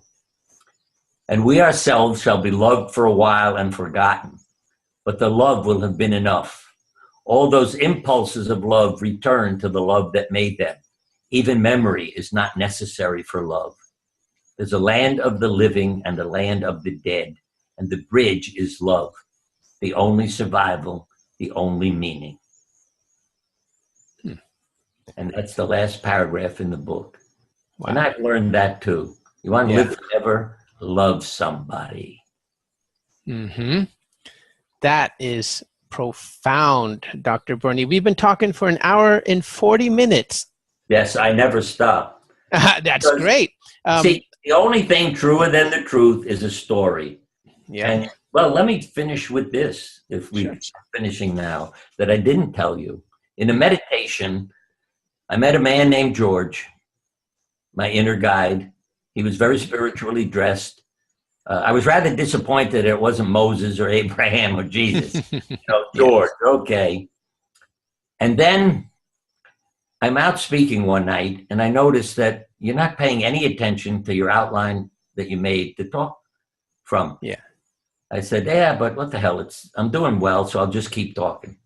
Mm-hmm. A woman came up afterwards, said, that was better than usual. I've heard you before. And the next person came up and said, there was a man standing in front of you for the entire lecture, so I drew his picture for you.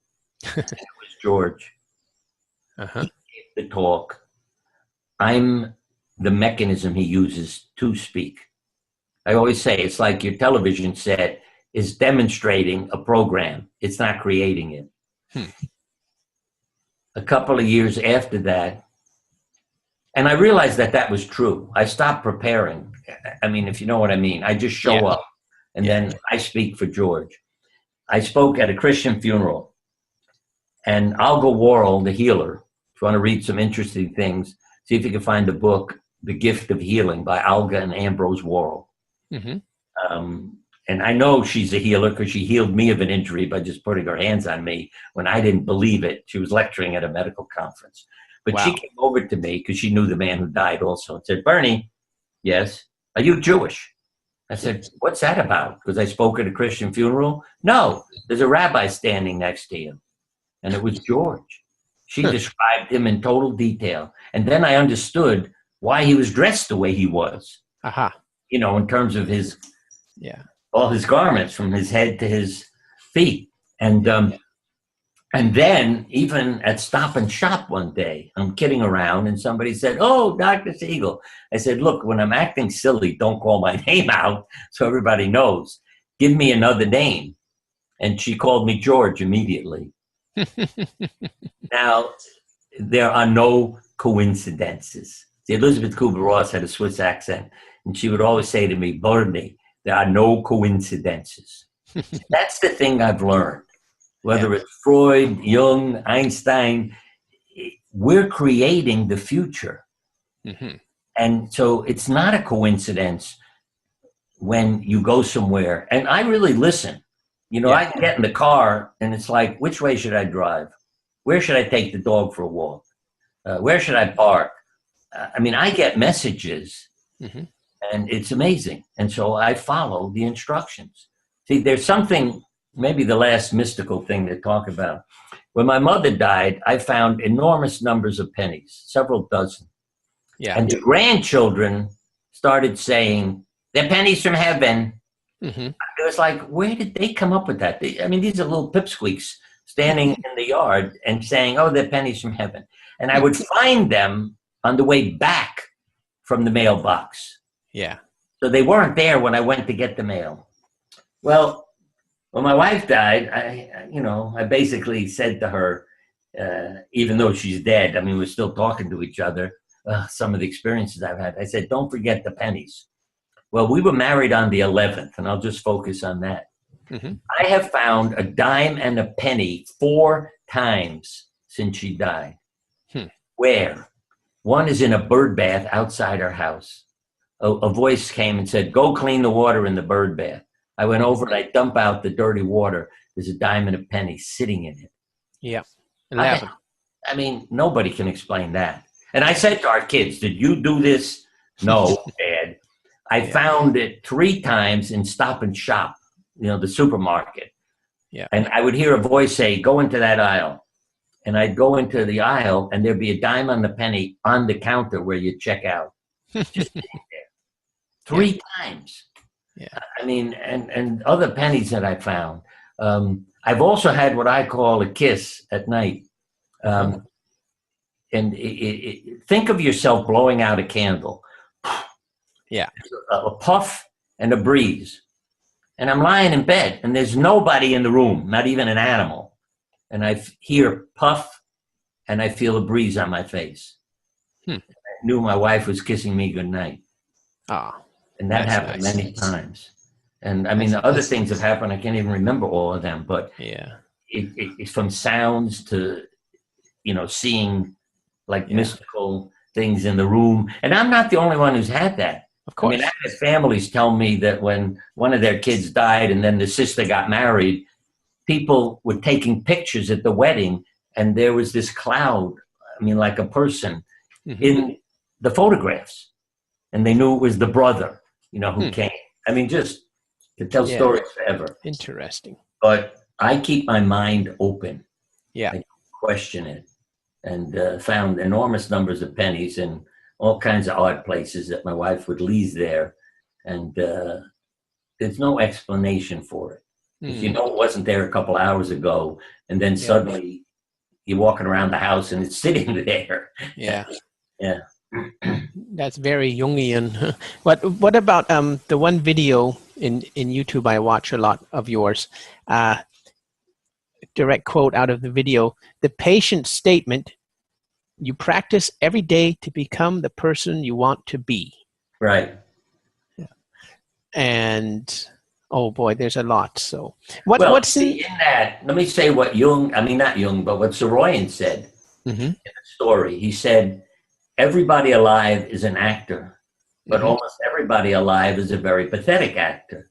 That's why you're given a lifetime to rehearse and practice. You see, if you act as if you're the person you want to be, it changes your body chemistry and you become that person. Because we know from drawing blood from actors, in a comedy, your immune function improves, stress hormone levels go down. In a tragedy, immune function goes down, stress hormone levels go up.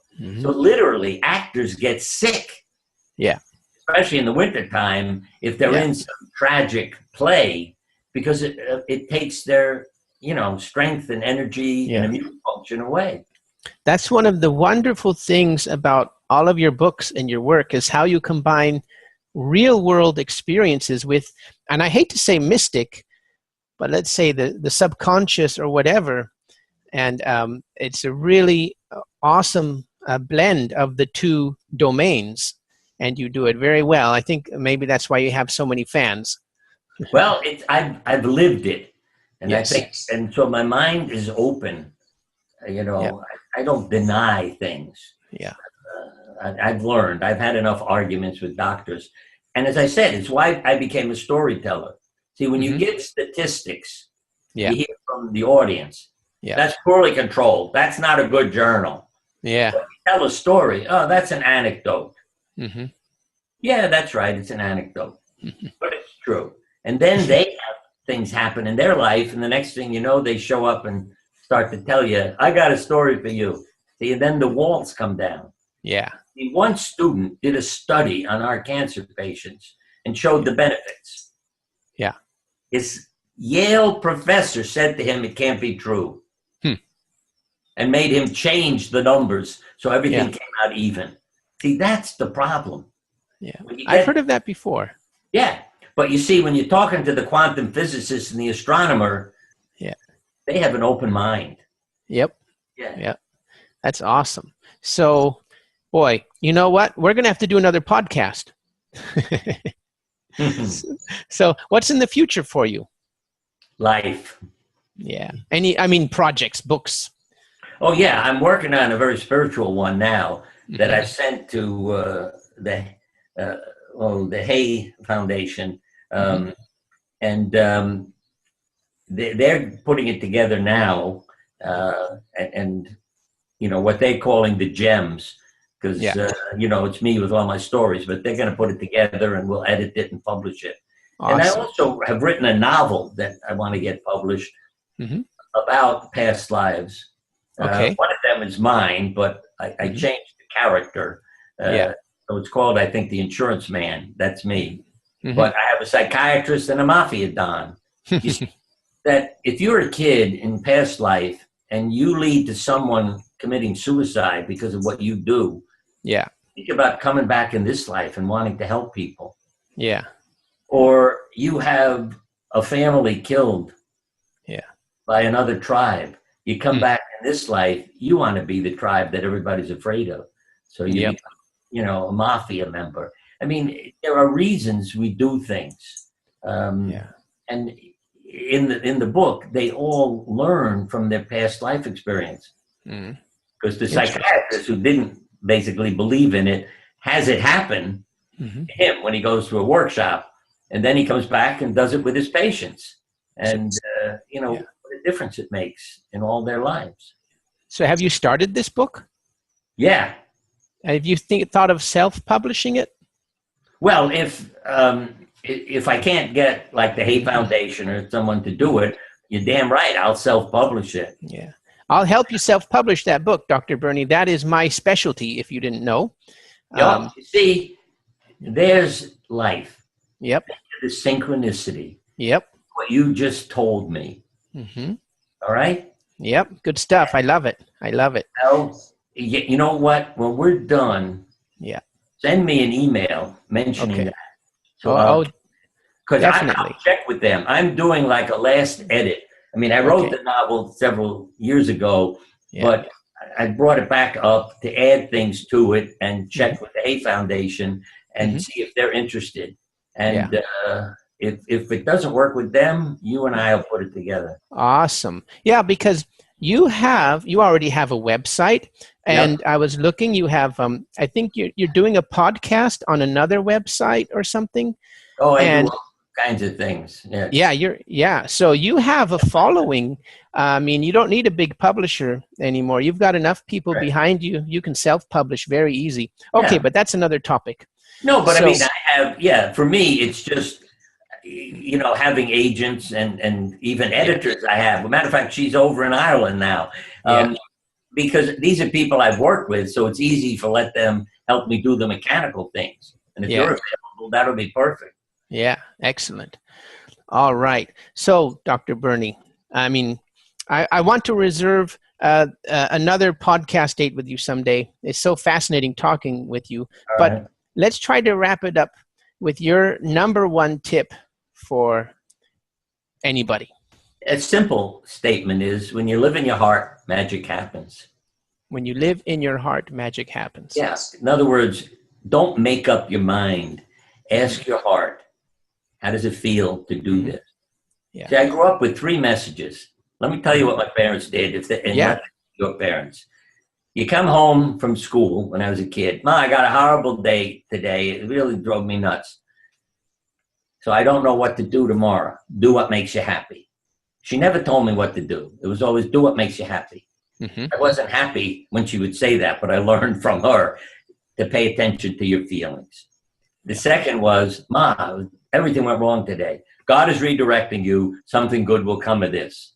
Ma, you don't understand. But she was right. It's amazing to me what often happened. I call it spiritual flat tire. You get a flat tire on the way to the airport, you miss your plane, and you learn it crashes. Oh, let's hang that tire in the living room. And the other was that material things were to make it a better world. I was asked by somebody who called me, that you can win $1 million, just give me some information. And I love entering lotteries, so I did. And then they said, what would you do if you won the lottery? I'd make the world a better place for a lot of people. And the guy was stunned. He said, I've never heard anybody say that. That's So material things make the world better. Problems are God's redirections. And how do you make decisions? Do what makes you happy. And that's not being selfish. You know what I mean? Yeah. What feels right for you? What job should I take? Where should I live? Who should I marry? Stop thinking. Yeah. And don't let others impose it on you. Yeah. Thank you so much, Dr. Bernie. So what is the name of your website? Bernie Siegel, SIEGEL MD.com. Excellent. Thanks so much, Dr. Bernie. It's been 1 hour and 55 minutes. Right. I respect your time, but I could talk to you forever. True. So let's do this again. You ordered dinner for me. That's what I should have done. Okay. Well, I'll let you go now. Thanks again, Dr. Bernie. All right. Bye-bye. Okay. Have a good one, Eric. You too.